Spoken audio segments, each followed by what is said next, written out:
Good morning, everyone. I hope you guys are all having a blessed week. I'm having a good one. Hey, listen, I'm going to do a video now that I have not wanted to do, simply because I don't want to lose any of my subscribers. You start talking about things that people don't agree with, and the first thing they do is unsubscribe and go away. People, I have YouTube gets rid of enough of my subscribers. I don't need you guys leaving because of something I say. So listen, we're going to do a video on the flat earth. And I'm going to wind up telling you right off the bat, okay, listen to this. I, Pastor Bob, I am not convinced that the world is a flat earth or that we're on a spinning planet in the middle of outer space. I do not know. I have two questions about each theory that no one has been able to explain to me. Now listen, I've got about 15 of you out there. You all know who you are. You comment on every single video. And I'm not going to go through the names because I'll forget somebody and someone will get upset. So listen, every one of you who are my normal people that literally comment on every video, I want you to stop this video. I want you to go get a pencil and paper, and I want you to write down these two questions, and I want you to give me your opinion in the comment section. And if you're just watching this video, I want you to try to answer these questions that I have, because I do not know if the earth is flat or if it is round. But I will tell you right off the bat that I lean towards the flat earth, but I am not convinced. This right here is Gleason's map of the world. This was the accepted map of the world until 1892. All right? Now listen. This is the biggest reason why I believe in a flat earth. Because on a round earth that's spinning, aircraft cannot fly. And this is why. A couple years ago, there were two guys. One of them's name was Lewis Cole from England. He has a channel. It's called Fun for Louie. And the other one is another guy named JP from New Zealand. Well, they both took off from Los Angeles in a Cessna that goes 225 miles an hour. They take off from LA, they go to Iceland, they go to Greenland, they go down to Africa, almost clear to the equator, and they go all the way across Africa and all the way across some of these islands, and they get out in the Pacific, and they finally make it to Hawaii. And then they had to put in a special fuel tank to go from Hawaii to San Francisco because it was too far. This is what absolutely no one has been able to explain to me, and this is the number one problem I have with the round earth. You cannot take off. Okay, first of all, listen. The earth at the equator is 24,800 miles around the equator. The earth, we have a 24-hour day. That means that at the equator, the earth is spinning at 1,000 miles an hour. Now, when you go up to like San Francisco, that's like halfway between the equator and the North Pole. Well, the farther up you get, the less ground is going by in that 24-hour day when it spins. So at San Francisco, the earth is only spinning under your feet at about 500 miles an hour. 1,000 at the equator, 500 at San Francisco, and almost nothing when you get to the top. So listen. When JP took off, he was the pilot. When he took off from Hawaii and he got up to altitude, well, he's flying to San Francisco. San Francisco is moving away from him at 500 miles an hour. You could never fly to San Francisco to Hawaii from Hawaii in a Cessna. Now listen, when a commercial airline takes off, and it gets up to, leaves Hawaii, gets up to 35,000 feet, heading to San Francisco, that plane only goes 550 miles an hour at 35,000 feet. San Francisco is moving away from him at 500 miles an hour. He will never catch San Francisco. And some people say, yeah, but the atmosphere spins with the planet. Well, that's fine, but what about when you come from San Francisco to Hawaii? The minute you take off at San Francisco, all of a sudden you've got a headwind of 500 miles an hour because the atmosphere is coming right at your face. Right? Listen to this. Call up Delta Airlines. Call them up and ask them. You will find that a flight from San Francisco to Hawaii takes the exact same amount of time to the minute as a flight from Hawaii to San Francisco. The only thing that alters that time by 15-20 minutes is a headwind one way or the other. Can't do it. Now look at this. Let's fly from San Francisco to New York. The minute that plane takes off from San Francisco, New York is leaving it at 500 miles an hour because that's the way it spins. So if you go from New York to San Francisco and you take off, the minute you get up there, San Francisco is coming at you at 500 miles an hour. So you're going to go up, you're going to be flying at 500 miles an hour. San Francisco is coming at you at 500 miles an hour. That means you're going 1,000 miles an hour. That whole thing, that flight should only take maybe 2-3 hours at the most. But going both ways, the flight time is exactly the same. That is impossible on a flat Earth. Absolutely impossible. That's why the biggest thing I have against a round, rotating Earth is you can't fly. Now, here's a question. I have seen a document, an Air Force document. I've seen this document. And this document is a pilot training manual, and in that there's a paragraph, and that paragraph says, the ground below you is stationary. That's what it says. Now, I know for a fact that they faked the moon landing. People, I've researched that. They faked it. And at the end of this video, I'm going to put a clip where the astronauts are admitting that they faked it.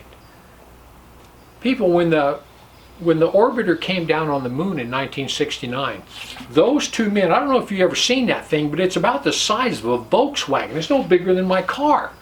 But listen, when they came down, they're sitting on top of a 55,000-pound thrust rocket. They're sitting on it, literally.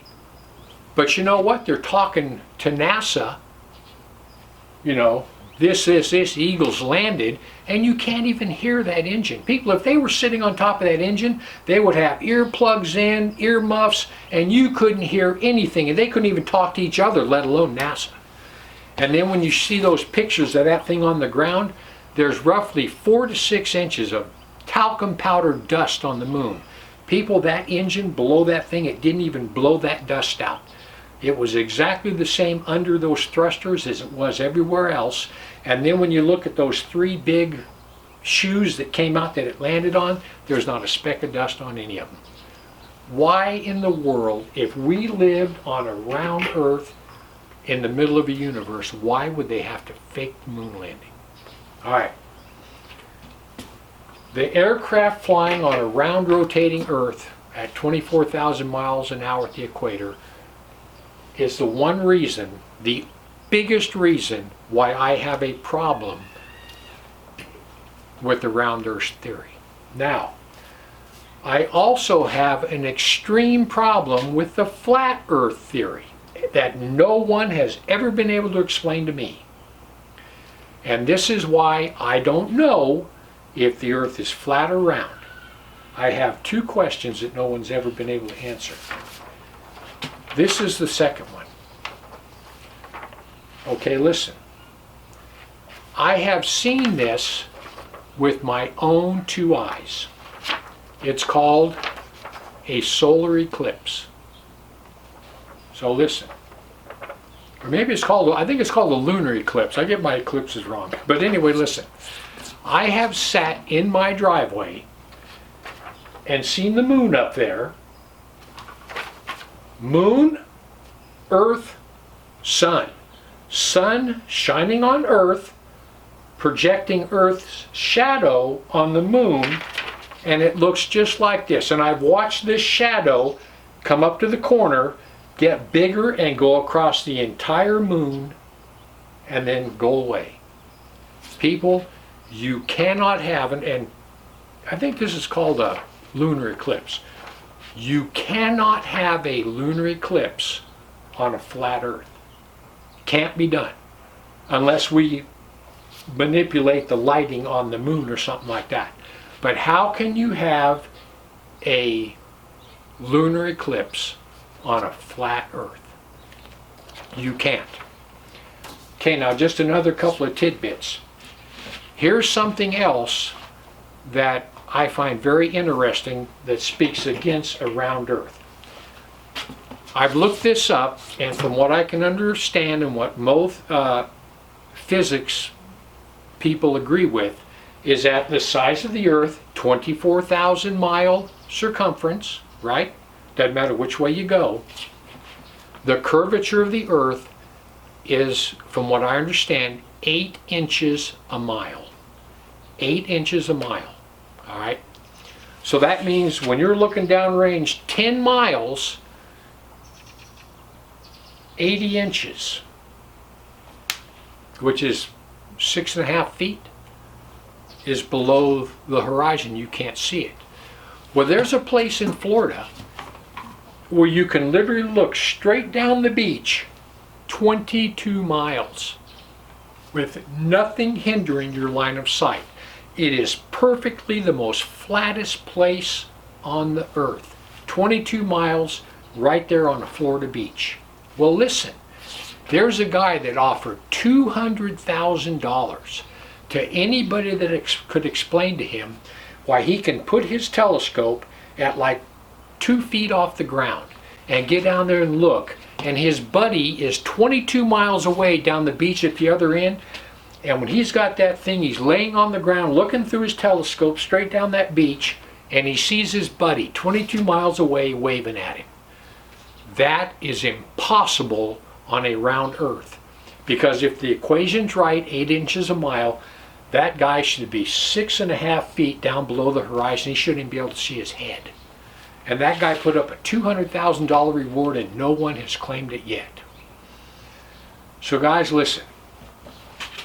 First of all, round Earth in a universe. People,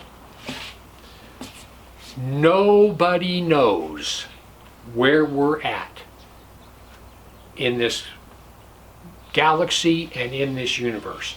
You know, they always say that the galaxy is spinning and we're on this one little arm right out at the end, and they show you are here. People, nobody knows that. Nobody knows what any of the other arms look at. We can only see it. We're looking into the middle. That's all we can see. We don't know anything. It could be any shape, and we could be on any arm. Nobody knows nothing. They really don't. And this is something else I have a problem with around Earth. How many times you guys ever watched the space shuttle blast off? I've watched it almost every time it's ever taken off. Listen, that shuttle, when you watch it take off, it goes straight up into the sky like this, and then all of a sudden, after it's been blasted off for about 30 seconds, it lays over on its back and goes downrange. Every single time. Why? Why would you do that? If you take off like a rocket, you go straight up. Straight up. You don't go up for 20 seconds and lay over on your back and go downrange. Unless you're worried about hitting something up there. So people, listen. I am not convinced, one way or the other. I do not know if the Earth is round or if it's flat. But I'll tell you what, I have a lot of problems with the round Earth spinning, and mainly aircraft flights. So anyway, answer that. How can airplanes fly both east and west if the Earth is spinning at 1,000 miles an hour at the equator?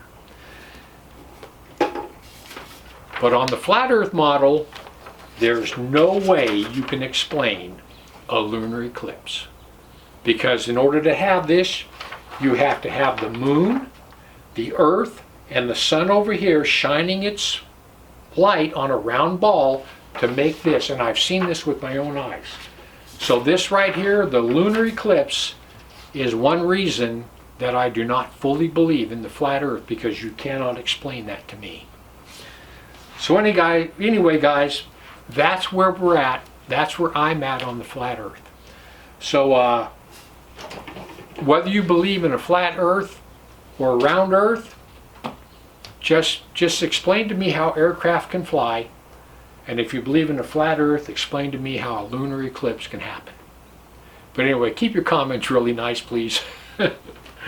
So I hope nobody thinks I'm nuts, but I've been looking into this and I don't know one way or the other. Anyway, I'm going to look forward to seeing your comments.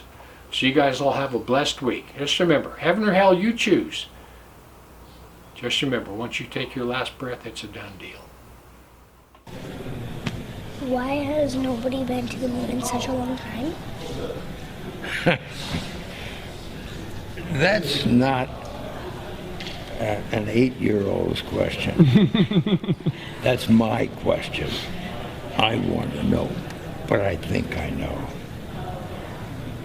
Because we didn't go there, and that's the way it happened. And if it didn't happen, it's nice to know why it didn't happen, so in the future, if we want to keep doing something, we need to know why something stopped in the past that we wanted to keep it going. I don't want to be presumptuous Buzz. here. I can call you Buzz, okay? That's a legal name, passport, Okay. driver's license. And I am Uncle Coney tonight. Uncle Coney. Let's talk about this, because this is fascinating. I remember very clearly, I think anybody who was alive at the time does. I remember my parents waking me up, and we went down and we watched you guys land on the moon, No, which you was... didn't. No, you didn't. What? Because there wasn't any television. There wasn't anybody taking a picture. You watched animation. See, you associated what you saw with... I have very hazy memories. Yeah, I know.